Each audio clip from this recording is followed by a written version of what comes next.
Li Koşka Spî Serokê Amerîka Joe Biden ser têkçûna rejima Beşar Esad li Sûriyê bê êrişeke serhildayan daxuyaniyeke da. At long last, the Assad regime has fallen. Di dawî de rejima Esed ket.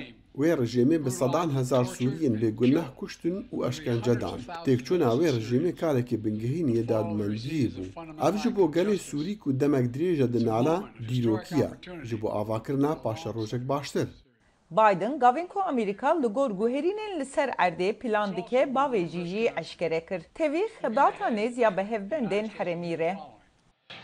Li pêşiyê em ê piştgiriya welatên hevsûnûrên Sûriya bikin weka Urdun, Lubnan, Iraq û İsraîlê eger di demê veguhastina deselatê de gev ji Sûriya rastî wan bibin. Serokê Hilbijartî Donald Trump jî roja yekşemiyê bertek nîşanî rûdanên dawî yên li Sûriyê da û li ser platforma xwe ya medya cîvakî Truth Social daxuyanî da. Wî got ku Esad têk çû ji welatê xwe reviyaye. Êdî berjevendiya parastwanê wî Rusya ya bi seroktiya Vladimir Putin di parastina Esad de nemaye.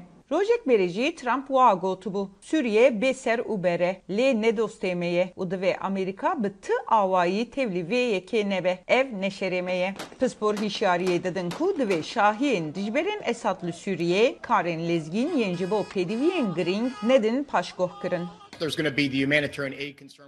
Wê fikara alîkariya mirovanî hebe ku li gor min em û welatên dinyên netewên yekbû wê naçar bin çareser bikin.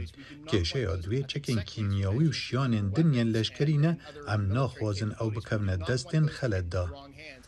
Li gor berjewendiyên xwe yên stratejîk û hevbendên xwe yên li herêmê şîrovekar çavêrêne ku Amerîka ew ê aktörên desthilatdariyên piştî Esad li Sûriyê û rêgeha ku ew ê welat têxine ji nêz ve bişopîne. Ji bo raporta Veronika Balderas Iglesias, Özdemir Sak, Dengê Amerîka.